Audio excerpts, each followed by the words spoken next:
أعوذ بالله من الشيطان الرجيم. بسم الله الرحمن الرحيم.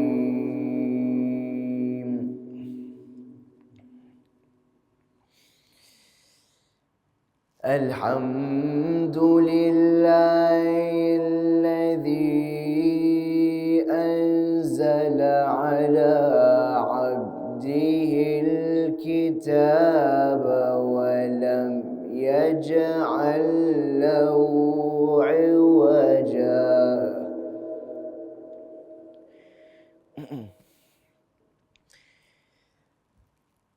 قيما لينذر بأسا شديدا من لدنه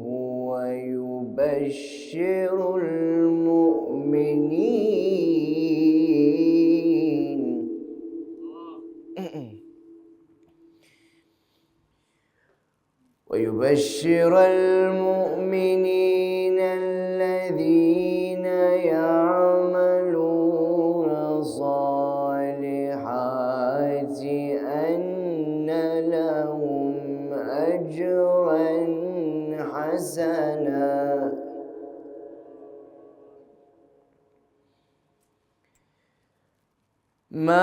ماكثين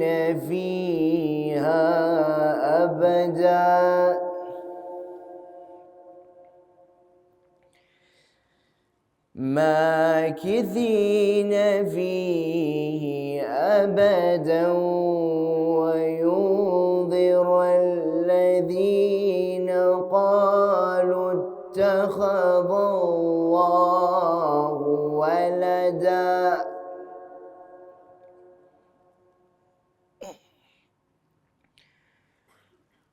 ما لهم به من علم ولا لآبائهم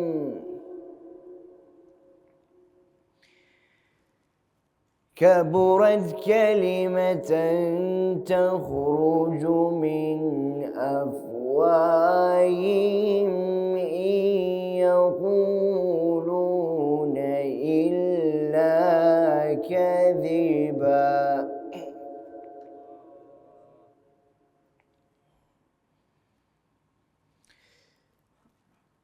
فلعلك باخع نفسك على آثارهم إن لم يؤمنوا بهذا الحديث أسفا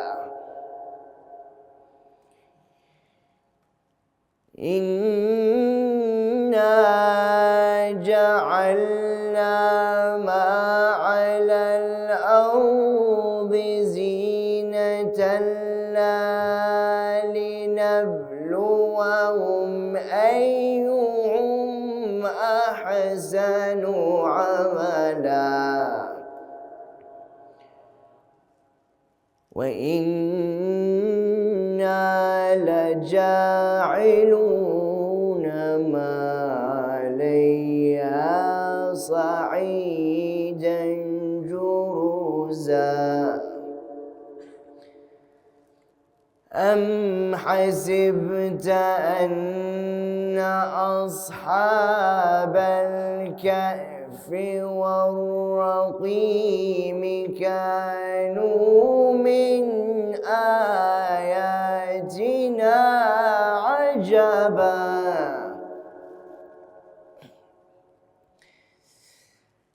أم حسبت أن أصحاب الكهف والرقيم كانوا من آياتنا عجبا الله أكبر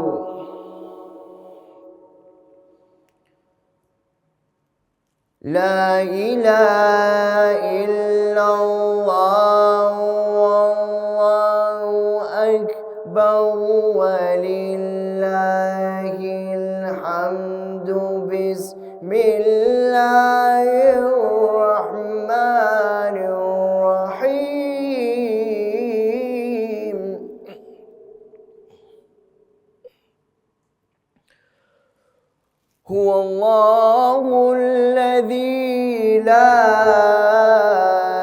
إله إلا هو عالم الغيب والشهادة هو الرحمن الرحيم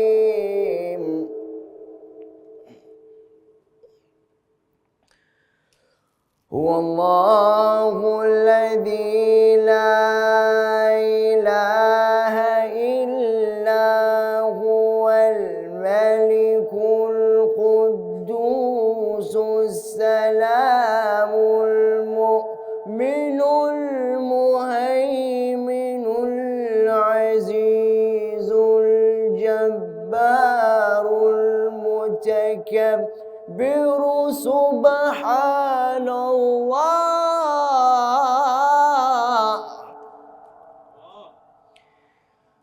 سبحان الله سبحان الله سبحان الله عما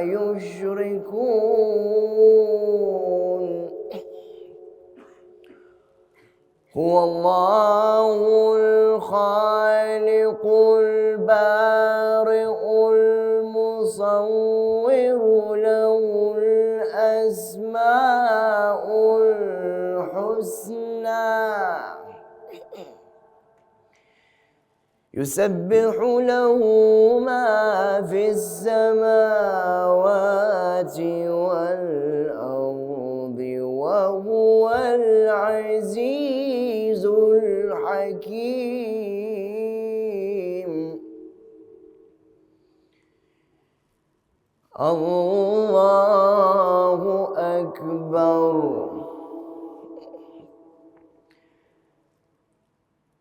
الله أكبر بسم الله الرحمن الرحيم إنا أعطيناك الكوثر فصل لربك وانحر فصل لربك وانحر فصل لربك وانحر إن شانئك هو الأبتر صدق الله العلي العظيم اللهم صل وسلم وزد وبارك على رسول الله وآله الأطهار جميعا على رسول الله وآله الأطهار صلوا على محمد وآل محمد محمد وآل محمد صلوات اللهم صل على محمد وآل محمد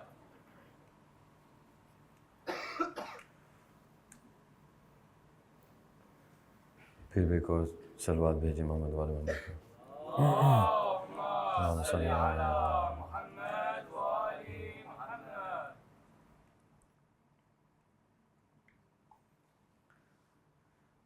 जिसकी आने हर में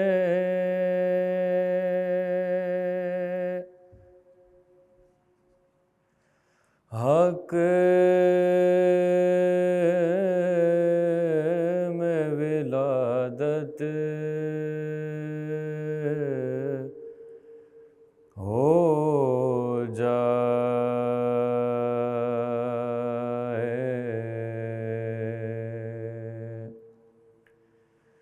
जिसकी आने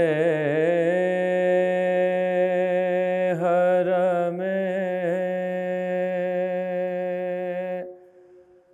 حق میں ولادت ہو جائے، کیوں نہ وہ قبلائے ارباب ارادت ہو جائے، کیوں نہ وہ قبلائے ارباب ارادت ہو جائے،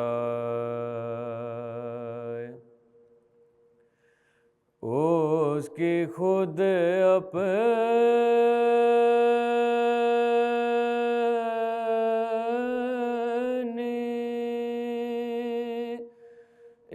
عبادت کی ادا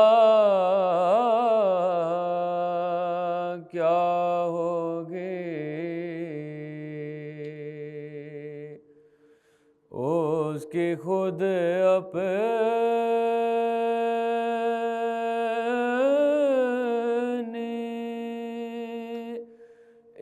عبادت کی ادا کیا ہوگی، جس کا چہرہ پہ نظر کرنا عبادت ہو جائے،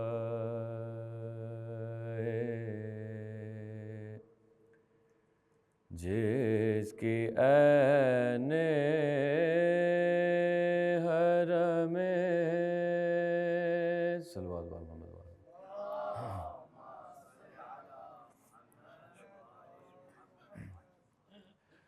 کر چکے شبیر جب خنجر تلے سجدہ ادا کر چکے شبیر جب خنجر تلے سجدہ ادا ہو گئی پردیس میں کلثوم و زینب بے ردا، ہو گئی پردیس میں کلثوم و زینب بے ردا، کر چکے شبیر جب خنجر تلے سجدہ ادا،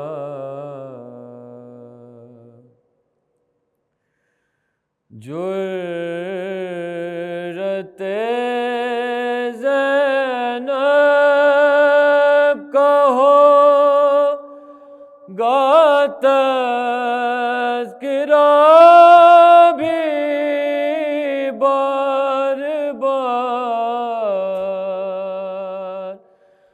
جرأت زینب کا ہوگا تذکرہ بھی بار بار، جب بھی دور آئے گی داستان کربلا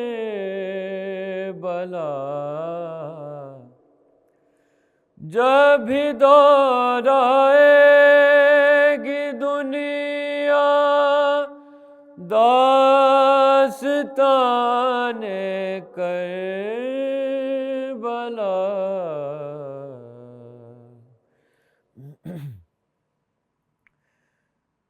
جس طرح آغوش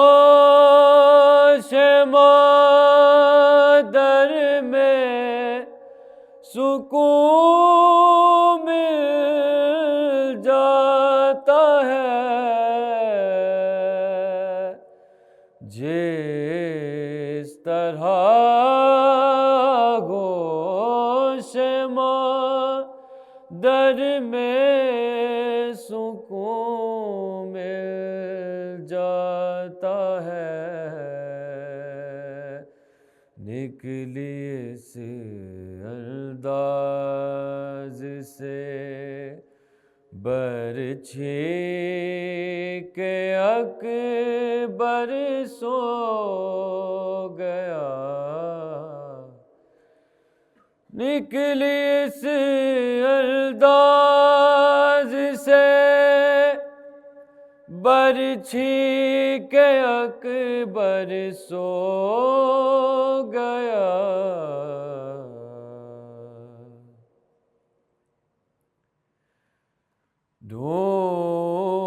ڈھونڈتی ہے رات بھر پہلو میں اصغر کو رباب، ڈھونڈتی ہے رات بھر پہلو میں اصغر کو رباب، گونجتی ہے ہر لمحے اصغر کے رونے کی صدا،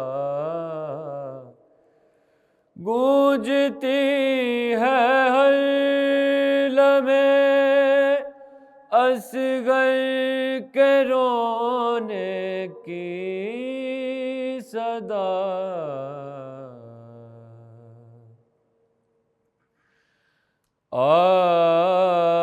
آخری ایام تک اکبر رہوں گی منتظر،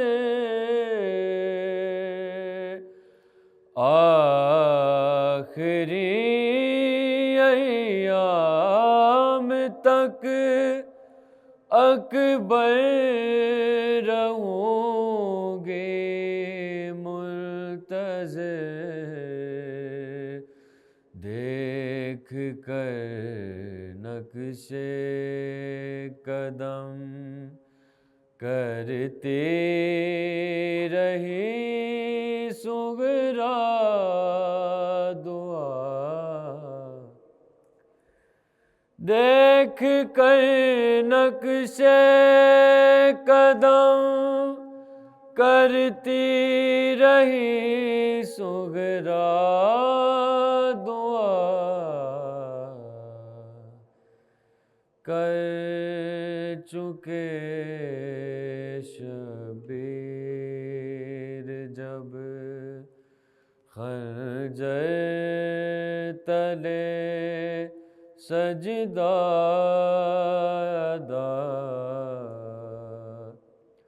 ہو گئے پردیس میں کلثوم و زینب بے ردا،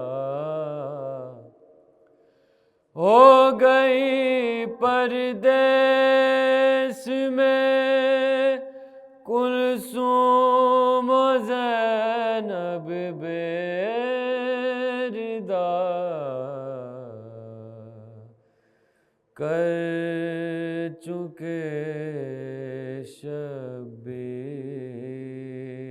जब खंजर तले सजदा अदा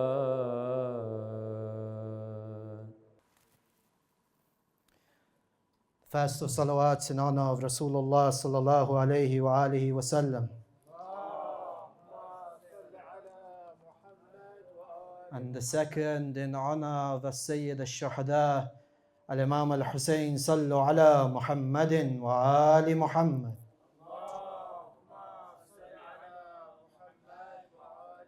And the third in honor of Imam Sahib Zaman, sallu ala Muhammadin wa ali Muhammad.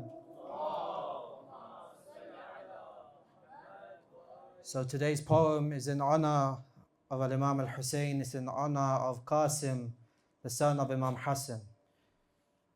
And the poem is Imam Hassan on his deathbed.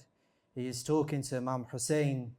Imagine Imam Hassan, he's been fed poison, his skin has turned green, his skin is peeling off from his flesh. The Imam is vomiting chunks of his liver, he's vomiting his insides. And yet despite this calamity, he says, there is no day like your day, Ya Aba Abdullah. So I ask you to imagine Imam Hassan on his deathbed. I ask you to imagine Imam Hassan on his deathbed, head in your lap, his face full of dread. He turns towards Hussein, his eyes begin to tear. Hussein asks him, what is it, dear brother? Why do you stare? He responds, you place my head in your lap. Imam Hassan responds, you place my head in your lap, but I see yours on a spear. My eyes rest upon heaven. Yours will face the sun's glare. Your head will be severed, and yet I will not be there. Imam Hassan says, our fathers' hearts will be shattered upon Karbala's plains, scattered on either side of Bain al-Haramain, but before father's martyrdom, nothing of him remained. The first calamity coursed through our grandfather's veins. The poison they fed him fueled the fire that came, that crushed the ribs of our mother, hence life from her drained, and his newborn torn from its mother, and his unborn torn from its mother, broken our father in pain. And when life became unbearable, his wish for martyrdom attained. Now my time has come, dear brother. He says, now my time has come, dear brother. Upon my coffin arrows will rain. However, it is your tragedy. Imam Hassan says, however, it is your tragedy that will be remembered as the one which made our lovers go insane. Therefore, he says, it pains me to say this, my beloved brother, but there is no day like your day, Ya Aba Abdullah. He says, Zainab will see our oppression unfold. Imam Hassan says, Zainab will see our oppression unfold.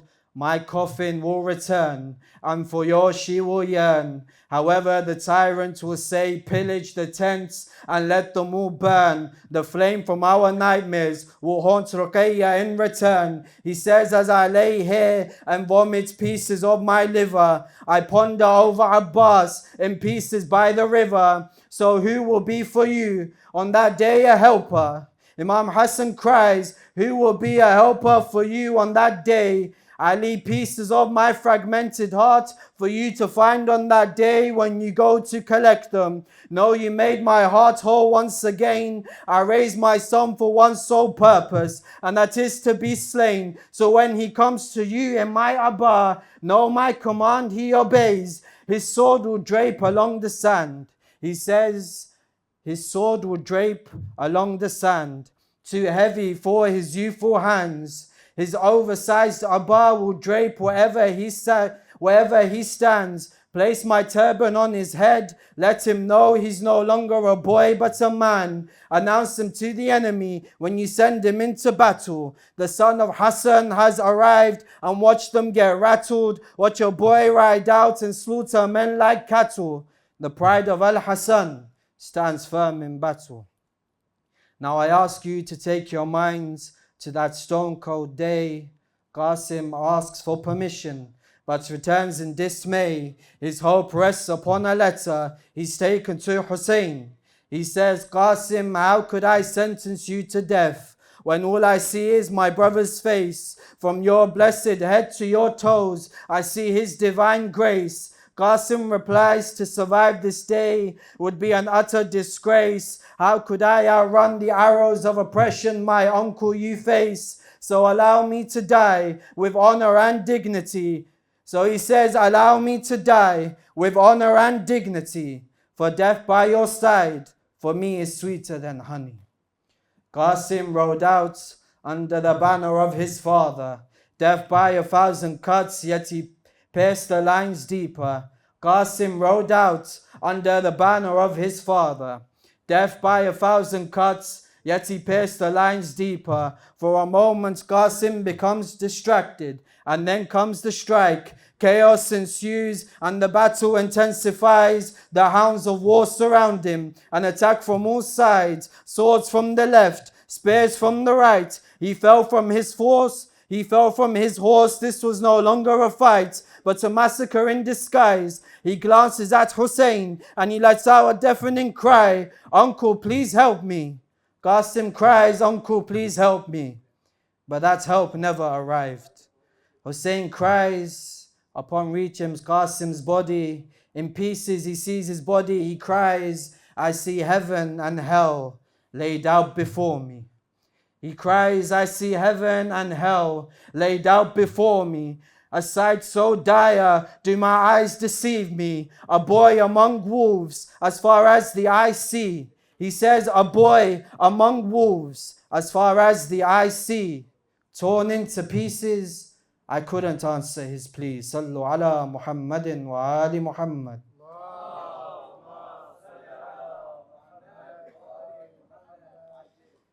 The second of poems is in honor of the Lady of Lights, the mother of Imam al-Hussein.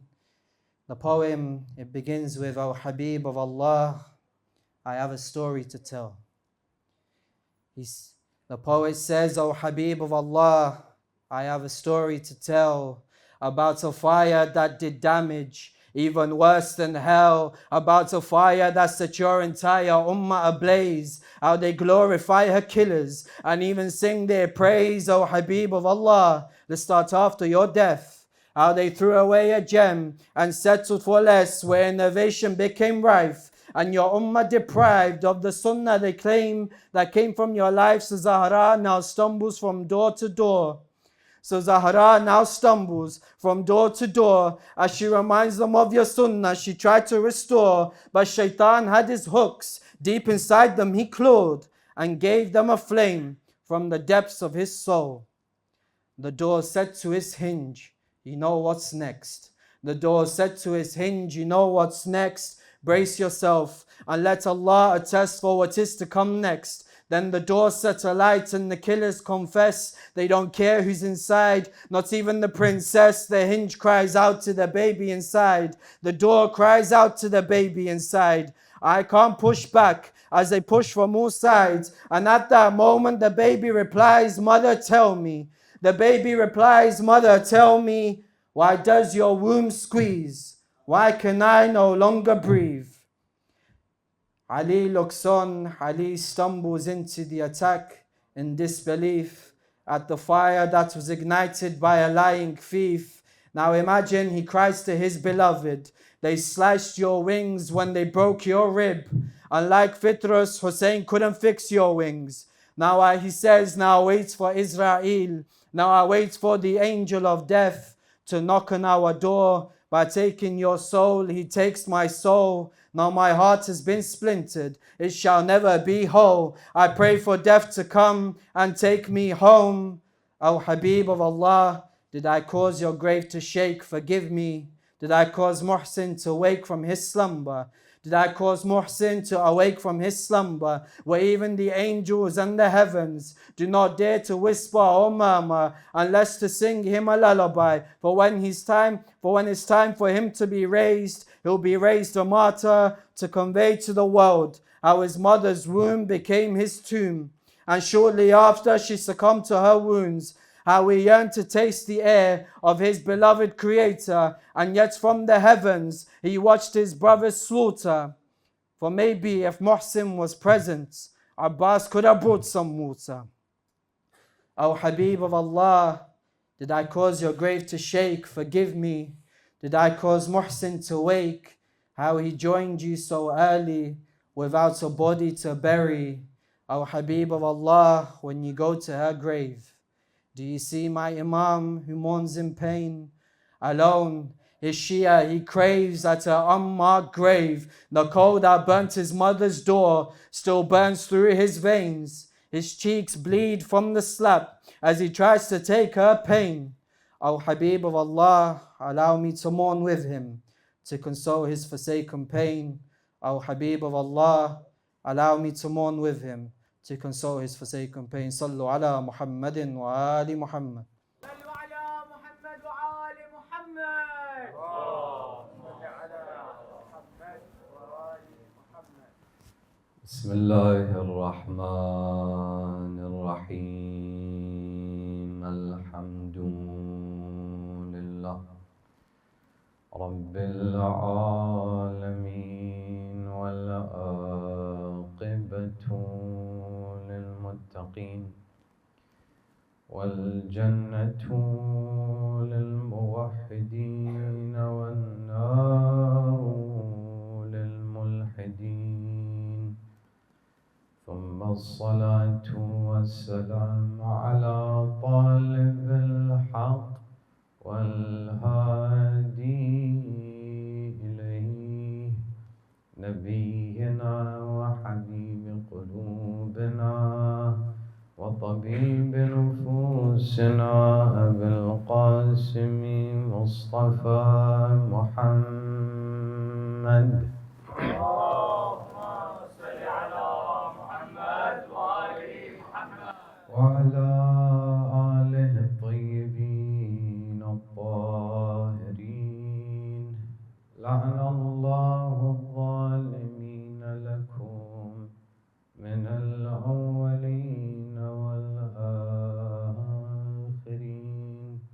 صلى الله عليك يا سيدي ويا مولاي يا رسول الله. صلى الله وسلم عليك يا سيدي ويا مولاي يا أبا عبد الله، يا رحمة الله الواسعة ويا باب نجاة الأمة. ما خاب من تمسك بكم، وأمن من لجأ إليكم.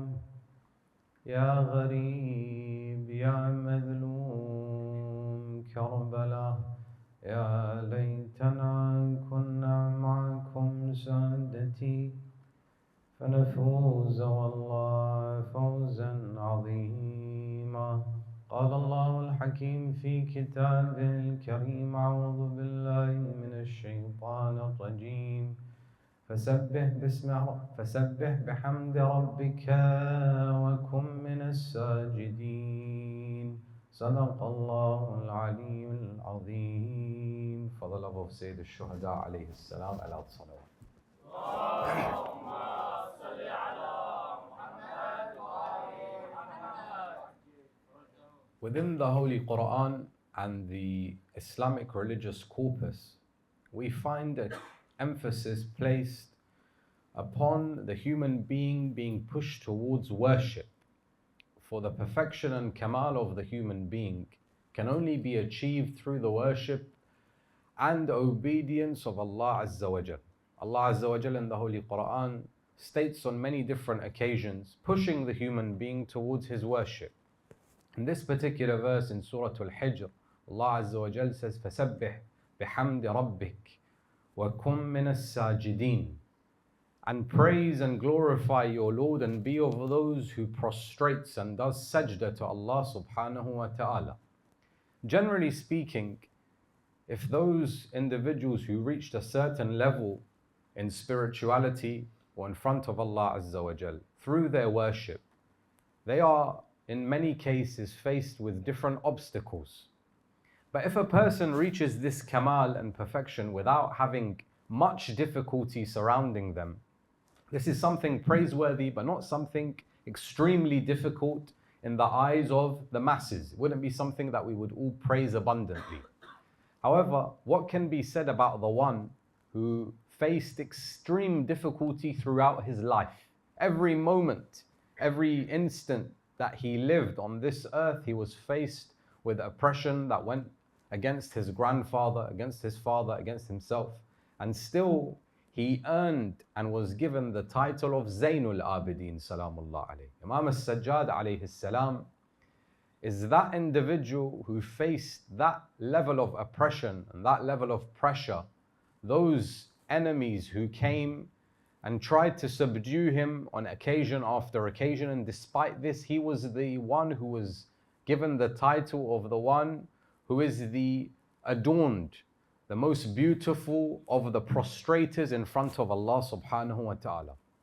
Our discussion this evening surrounds a particular portion of the life of this Imam, in order for you and I to ponder upon and highlight a certain era that occurred in the life of the Imam that occurred after the tragedy of Karbala, and how the Imam salamullah alayhi rebuilds the Shi'i society after the massacre and tragedy of Karbala. And some comparisons that you yourself will make in your mind about the society that we live in today, and how we can take lesson from the Imam alayhi salam in order for us to benefit from his legacy and implement the lessons that he placed and he utilized in rebuilding society after the death of his father. But prior to doing so, in order to understand the situation that Imam alayhi salam inhabited, we have to look at the leaders and their characteristics and certain acts of oppression that they performed to the Imam during his life. Generally speaking, the Imam alayhi salam and his life isn't analyzed in detail throughout the year. And therefore, in order to honor this Imam and give him the respect he deserves as Shia of the Ahlul Bayt, it makes sense that we look at the life of the Imam and analyze the qualities that he possesses and the path that he utilizes despite the oppression that he faces. The Imam salamullah alayhi comes into this world while his grandfather Amirul Mu'mineen alayhi salam still lives on this earth. However, he only gets to spend 1 or 2 years with the Imam salamullah alayhi. After this, 10 years are spent with his uncle Imam al-Hasan alayhi salam, and the rest of the Imamah of Imam al-Hussein alayhi salam is spent with the Imam until the incident of Karbala. When it comes to the incident of Karbala, the Imam alayhi salam has become well known in society as the one who was ill. The illness of the Imam alayhi salam only lasts for a very short period of time. After the incident of Karbala, the Imam alayhi salam recovers and lives on this earth for at least 35 years where he has his imamah. And therefore, to disregard the Imam alayhi salam and say that his role on this earth only consisted of him crying and him being ill, and this is what we know him for, is an injustice and a disservice to this great personality. The Imam alayhi salam recovers after the illness of Karbala, and as you all know, by the divine wisdom of Allah Azza wa Jal, the Imam is protected on the day of Ashura. Shimr ibn Dhil Jawshan enters the tents and he looks towards the Imam alayhi salam and he orders for the Imam to be killed. Individuals would look towards the Imam alayhi salam. They would say, this man, this young man, nor has he participated in the battle, and he's someone who's bedridden. He can't even get out of bed. He suffers illness. Why should we then kill him? This logic comes through in that particular moment, and the Imam's life is saved. After this, the situation of the Shia is so dire, and people generally think that the main oppressors of the Ahlul Bayt were done after the time of Yazid. This isn't the case. The caliphs that came after him were just as oppressive, if not more open with regards to their abuse and enmity of the Ahlul Bayt alayhimus salam. We find that Imam alayhi salam describes the situation himself. He says, in all of Mecca and Medina, there are less than 20 people who love us, the Ahlul Bayt. Now imagine these great cities where the Muslimin inhabited. Less than 20 individuals claimed wila and love and the divine authority of the Imam Salamullah alayh. And therefore, after the incident of Karbala, the situation and the mood amongst the Shia especially was one of fear. They had realized that the Caliph had no limit. He was willing to slaughter the grandson of Rasulullah sallallahu alaihi wasallam, and therefore fear had entered their hearts. This increased when the cities of Mecca and Medina were attacked by Yazid ibn Muawiyah. Yazid launches an assault and destroys part of the Kaaba. He commits many atrocities, and therefore people become fearful and lose their connection with the Imam Salamullah alayh. At this moment in time, certain companions remain loyal. According to some riwayat, the number was 6. Some have been mentioned as less than that.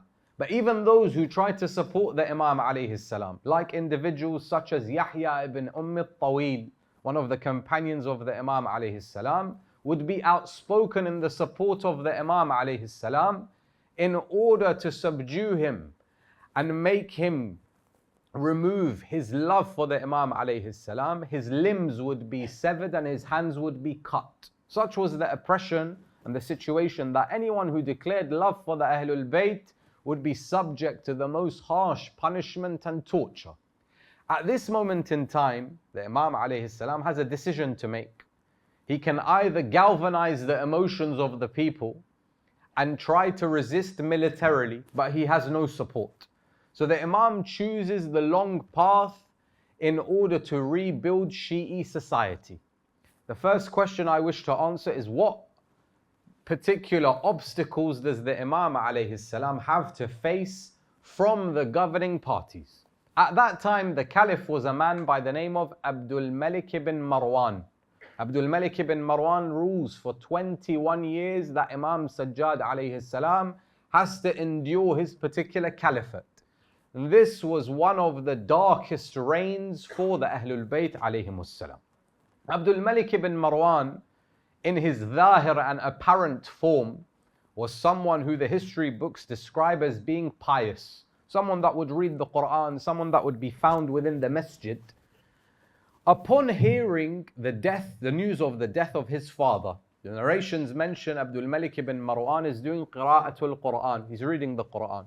Someone comes to him and says, Abdul Malik, you are now the Caliph. Your father has passed away from this world. Abdul Malik closes the Quran and he says, now there is a distance between me and you. And from this day forth, I shall have nothing to do with you. And he leaves his outer apparent piety, and the inner reality of his heart becomes to be shown in front of the people. For you find that different historians have described this man in different ways. Some came forward and described him dealing with the people and the masses after his ascending to the reign and the throne of Khilafah. After the revolt of Abdullah ibn Zubayr, Abdul Malik ibn Marwan enters into the city of Medina, and he says and addresses the people, neither am I like Uthman, the caliph that came before, nor am I a lenient person like Muawiyah, nor am I a wretched individual and an weak-willed individual like Yazid. And he provides his formula by which he will rule. He says, my rule will be with the sword. He tells the people that this is the way I will govern amongst you. My sword is ready for anyone that opposes me. Such that he was the first caliph that committed certain acts and certain sins openly in public. The situation had changed to the extent that previous caliphs would do things privately. But Abdul Malik ibn Marwan had no fear. After the atrocities committed by Yazid ibn Muawiyah, he was free to do as he wished in public and private.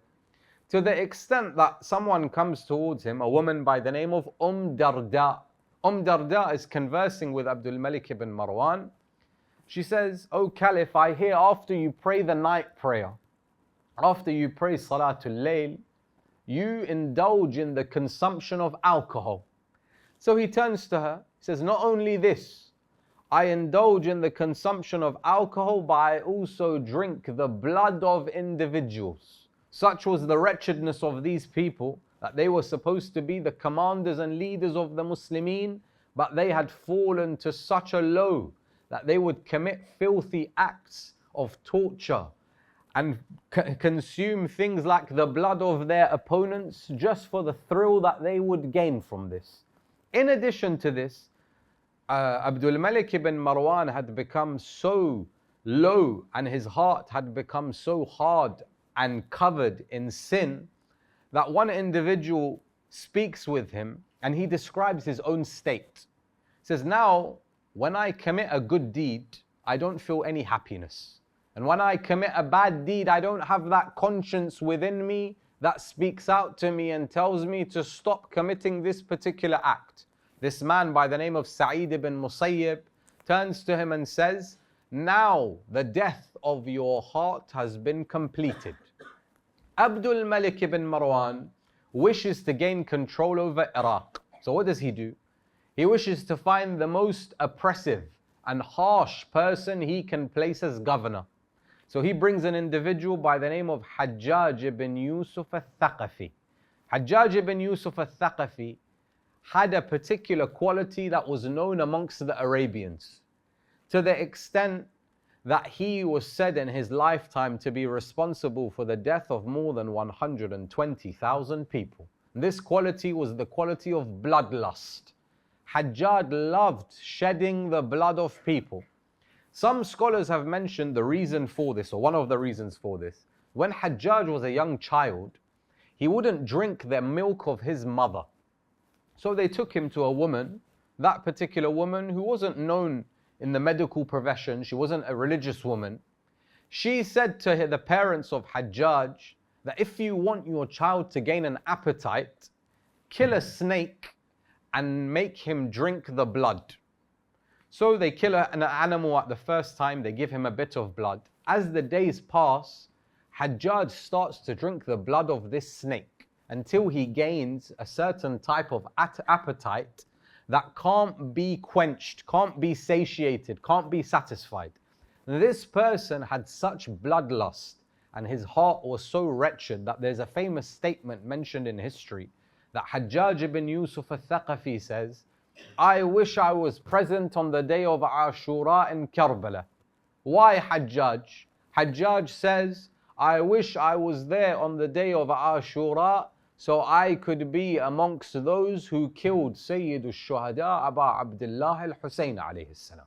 These were the individuals that came and governed the Arabian Peninsula after Karbala. He imprisoned tens of thousands of people and butchered more than 120,000 people. The Imam alayhi salam then looks at the situation and realizes, neither do I have supporters, nor am I faced with a person governing who is willing to deal with me. So the Imam alayhi salam sets out his course in order to rebuild the situation of the Shia at that time. What does the Imam do? The Imam alayhi salam begins by trying to maintain the name of his father. This was the notion of making sure the tragedy of Karbala was not forgotten. For this particular tragedy is one that the A'imma themselves, alayhimus salam, have emphasized upon immensely. You find in traditions, Imam al-Rida alayhi salam, for example, would say that when the time of Muharram would come, my father for the first 10 days wouldn't even be seen laughing. Imam al-Kadhim alayhi salam wouldn't be seen laughing. And he would have immense grief within his heart until the day of the 10th, where he would show that grief immensely. And the A'imma alayhimus salam themselves would hold commemoration and majalis after majalis. One of the first people to emphasize this was none other than Imam al-Sajjad alayhi salam, to the extent that one day his servant looks towards him, says, Ya ibn Rasulullah, for how long will you grieve for your grandfather and for your father? The Imam alayhi salam turns to him and says that Yaqub alayhi salam lost one of his sons, and he cried until his eyes became blind and his back became bent, and he knew that his son was alive. Despite this, he had such grief within his heart. Know that I lost my father and my brother and my uncle, and 17 individuals from my family were mercilessly killed in front of me, to the extent that they became one with the ground. Recite aloud salawat. Allahumma salli ala The Imam emphasizes to his companion that my brothers, 17 of my own family members, my brother, my father, my uncle, were slaughtered in front of me. Not only that, but they were made one with the ground. Their bodies were trampled. How can I then leave this grief that has been placed within me? And therefore, the first responsibility of every single person in this room is to hold on to this majalis as much as they can. But not only this, in the month of Muharram, and generally speaking, the riwayat mention the etiquettes of the majlis of Imam al-Hussein alayhi salam. Imam al-Kadhim alayhi salam wouldn't even laugh when he would hear the tragedy or face the month of Muharram. And therefore, when I enter into these majalis and enter into in this month, I maintain my grief and my love for Ahlul Bayt, but it is incumbent upon me to maintain the behavior of someone who is in sorrow, in the way that if I lost someone within my own family and people entered into the gathering and laughed and made jokes and wore inappropriate clothing and entered in a way that wasn't appropriate, I would feel disrespected. This is the gathering of the family of the Prophet of God. And therefore, this is the first thing that Imam focuses upon in order to rebuild the ethos and the spiritual development of the Shia after Karbala. The second thing that Imam alayhi salam mentions can be understood by looking at the situation of the Shia at that time. Generally speaking, in the modern world, we think that the challenges we have been faced with have never occurred previously in history. But when you read the books of history, looking at the behavior of the pre-Islamic Arabs or the Arabs at the time of the Imma alayhimus salam, you would soon realize that the challenges we face are nothing new. For at the time of the Imam's imamah after Karbala, the situation was so dire amongst the Muslimin that Hassan al-Basri comes forward and says, if the Prophet of God came back today and saw the state of the Muslimin, the only thing he would find in common and realize is that they knew something known as the Qibla. The situation was so bad that even the Shia didn't know how to pray their salah. At that time, they were so misguided that the cities of Mecca and Medina, the holy sanctuary of God, became the place where musical concerts would be held. And the books of history mention in detail how the musicians would enter into the city and the Muslimin would honor them in the way that they wouldn't honor any personality who was religious. No king, no imam, no jurist would be given the respect and reverence in society that would be given to the musicians and those who gathered in these particular gatherings. Not only this, but it is mentioned that in the city of Medina itself, concerts would be held at the time of the Imam's existence, and there would be no barrier between men and women. People would mix, they would enjoy the music, and they would indulge in sin openly. The Imam alayhi salam witnesses all of these tragedies in front of his eyes, that the Muslimin and the Shia leave the religion and are so uneducated and have no clue with regards to the religion of the Prophet of God sallallahu alaihi wasallam, that even those who are close amongst the Shia don't know how to pray. So the Imam alayhi salam pushes and tries to educate the individuals in order to bring them back towards the pure essence and religion of Islam. He does so in different ways. The first is that he emphasizes on the importance of knowing ahkam and fiqh. Now this is something that has been heavily emphasized in the books of hadith that have been mentioned to us. For example, during the time of Imam as-Sadiq salamullah alayh, the Imam alayhi salam is, at the time of the Imam alayhi salam, someone falls severely unwell within society. When this takes place, the person is unable to leave their bed. They have so much weakness within their body that they are unable to perform the day-to-day acts for themselves. This person falls into the state of ritual impurity, a type of najasa that requires him to do ghusl. So the people think to themselves that we can do this for him, we can assist him to do this.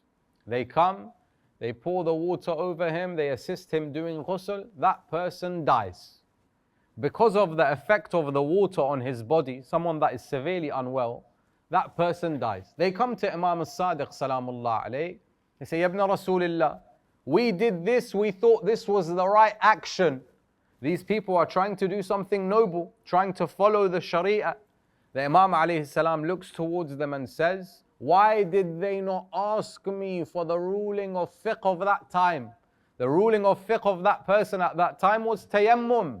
By them not asking the ruling of fiqh, they have resulted in the death of this particular individual. And therefore, when I don't yearn and try to find out the ruling of every single action and take my day-to-day jurisprudence lightly, I am like those at the time of Imam as-Sajjad alayhi salam, who are not bothered and don't care about the situation of my religion and claim to be lovers of Ahlul Bayt. Or even if I try to follow the Sharia and try to be a religious person, this is something that is not possible without me referring back to the jurists and taking the ruling for every single moment of my life. The Imam alayhi salam firstly comes and tries to push back and re-educate society. The second thing the Imam focuses on is that he gives certain sermons regularly. Within these sermons, he focuses on theology, especially the concept of imamah. This is something every single person in this majlis is responsible for. For you find in a tradition from Imam Zainul Abidin salamullah alayh,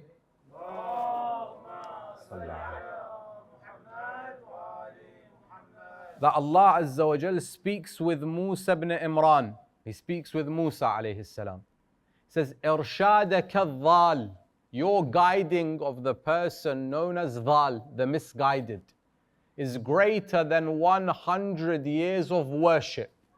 If a person stands in prayer all night and fasts all day for 100 years, guiding the dhal is greater than this, O Musa. Musa alayhi salam turns, he speaks with Allah Azza wa Jal. He says, who is the dhal? Allah Azza wa Jal says, the one who doesn't have ma'rifah and understanding of the Imam of his time. When you realize that the Imams would focus on imamah again and again, there is an unbreakable bond between the articles of faith and this role of the Imam in taking people towards God. Every single person in this room can gain that reward of guiding the misguided. Introduce the Imams of Ahlul Bayt to those people around you, the individuals that you interact with, the places that you frequent. Tell them about the Imams of Ahlul Bayt in the way that Imam as-Sajjad alayhi salam emphasized upon this particular thing. The fourth and final thing that I wish to mention that the Imam did to rebuild this society refers to the spiritual revival that the Imam alayhi salam tries to push. For you find at that time the situation was so dire that sinning had become open and people had moved away from the Sharia. The Imam alayhi salam wishes to extract that particular nature within the human being and awaken it, make them go back towards Allah Azza wa Jal. And he does so in many different ways, but the most famous of those being the supplications that the Imam alayhi salam left. These supplications have been compiled during the time of the Imam. He mentioned them to Imam al-Baqir alayhi salam and his son Zayd. And this comes together, known today as the book of As-Sahifatu Sajjadiyya. This book has a very interesting story mentioned in the life of one of the grand scholars by the name of Allama Muhammad Taqi Majlisi rahmatullah alayh. Mullah Muhammad Taqi Majlisi rahmatullah alayh, the father of Allama Muhammad Baqir Majlisi rahmatullah alayh, the author of Bihar al-Anwar, his father, who was known as one of the grand ulama of the Shia madhab, a faqih and a jurist, someone who was also an alim known for his spirituality and sayr wa suluk. The scholar one day sees an apparition, a vision, and he is standing inside a particular mosque within Isfahan. In the vision, this masjid in Isfahan, he is standing there and he sees the 12th Imam, Imam al-Hujjah, ajalallahu ta'ala farajahu al-sharif.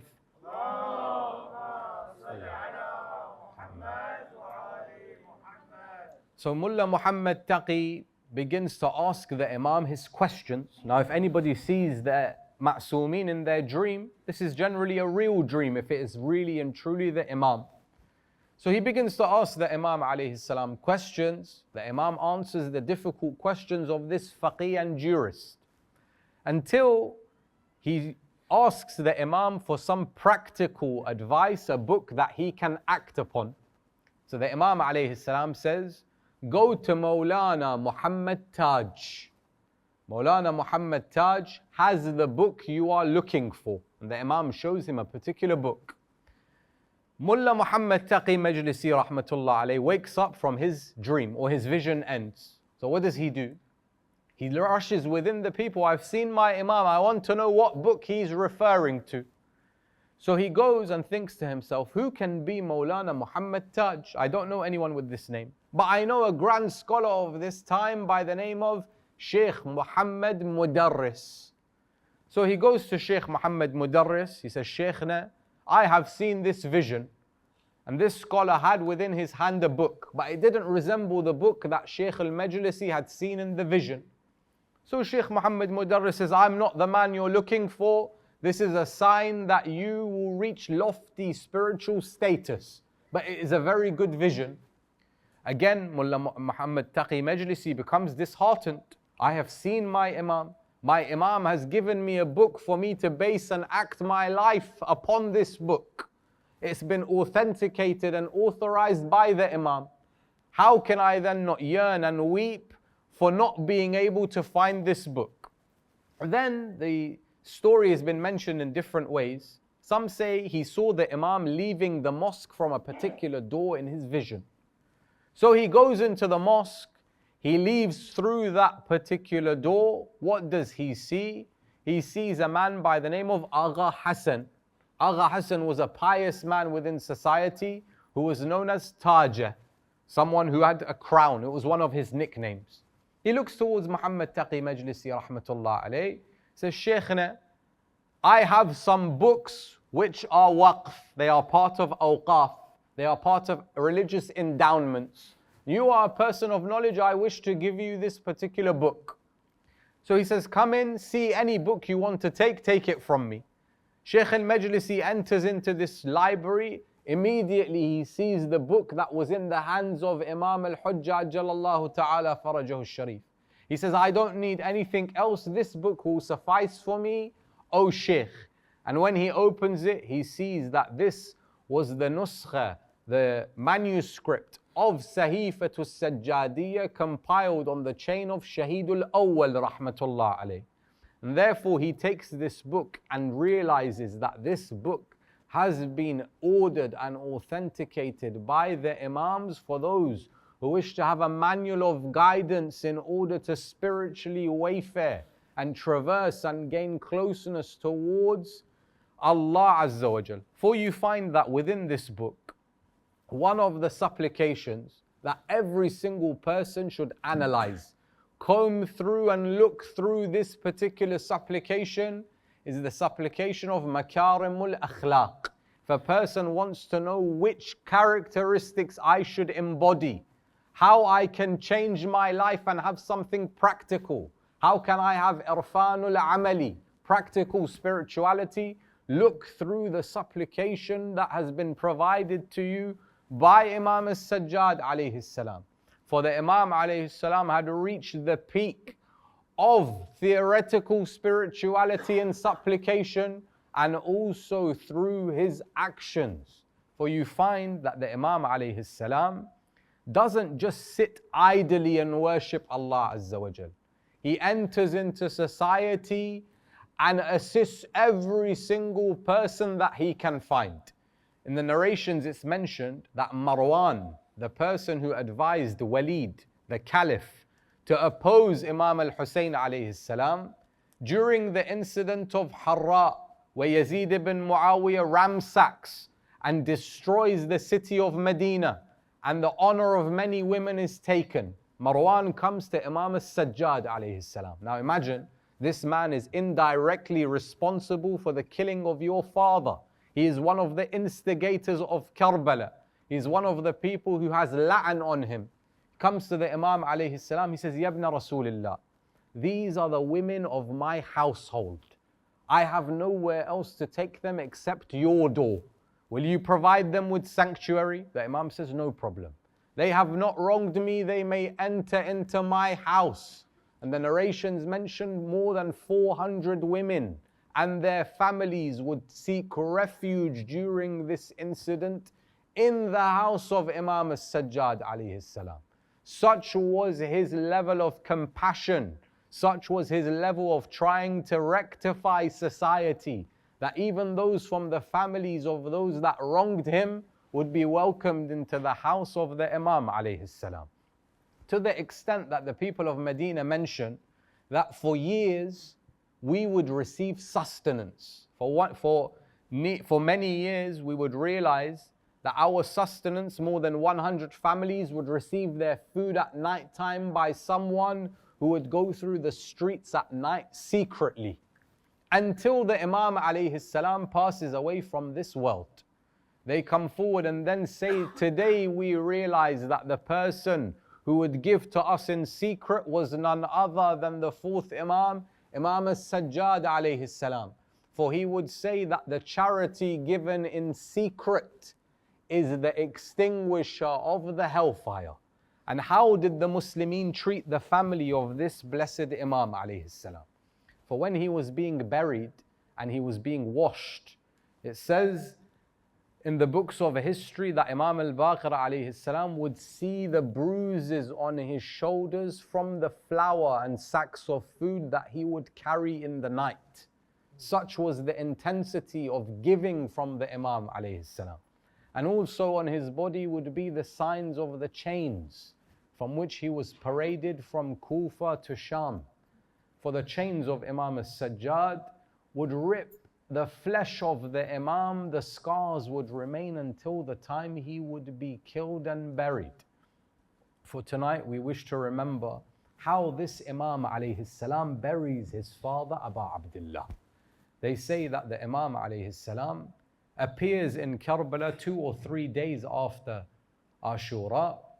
Banu Asad have gathered and they are ready to bury the bodies of the shuhada on that particular day. The historians say Banu Asad come forward as they are burying the bodies in Karbala. Suddenly they see a man come towards them. He says, "Oh Banu Asad, let me tell you about these bodies. This is the body of my brother Aliyun al-Akbar. And this is the body of my cousin Qasim. This is the body of the companion Habib ibn Muntadhar. until he reaches one body. He tells all of them to go back. He says, this is the body of Abdullah. How does Imam al-Sajjad bury Abu Abdullah? He takes the pieces of the body of Imam al-Hussein and he places them in a grave in Karbala. Banu Asad turn towards Imam al-Sajjad. They say, "O individual, who are you?" He says, "Ana Ali ibn al-Hussein. I am Ali, the son of Hussein." They say, "Join us, come and be our guest, O Imam." Suddenly the Imam looks left and right. He says, "There is one more body we have not buried at this time." He looks towards the river and says, "The body of Abul Fadl al-Abbas." He goes to the river and takes the body of Abul Fadl. Then the Imam makes a small grave. I say, "Why do you make a small grave, O Imam?" For Abul Fadl al-Abbas was a tall warrior. The answer comes, after Karbala, they cut the body of Abul Fadl. The body of Abbas was cut into pieces in Karbala. Then the Imam buries his uncle. He disappears from Karbala until the time comes where the caravan returns back to Kufa, to Medina. Bishr comes forward. He says, "O people of Medina, know there is no light and happiness in Medina. For Hussein has been killed in Karbala." Suddenly a man comes forward, Muhammad Hanafiya. Imam al-Sajjad meets his uncle. He says, "What happened to my nephew Ali al-Akbar?" Imam al-Sajjad says, "Oh my uncle, he was killed in Karbala." Then he asks, "What happened to my brother Abul Fadl al-Abbas?" Imam al-Sajjad would say, "He was killed and his hands were cut in Karbala." Then suddenly Muhammad Hanafiya looks towards Imam al-Sajjad. He says, "Who are you, O individual? Why do you call me uncle?" Imam al-Sajjad says, "Ana Ali ibn al-Hussein. I am your nephew, O my uncle." Muhammad Hanafiya turns towards him. He says, "You were a 23-year-old youth. Now your back is bent and your hair is white. What happened, O my nephew?" Imam al-Sajjad looks towards him. He says, "Ash-Sham, Ash-Sham." Sham. The women were parading from Karbala to Sham. على لعنة الله للقوم الظالمين وسيعلم الذين ظلموا أي منقلب ينقلبون يا حسين.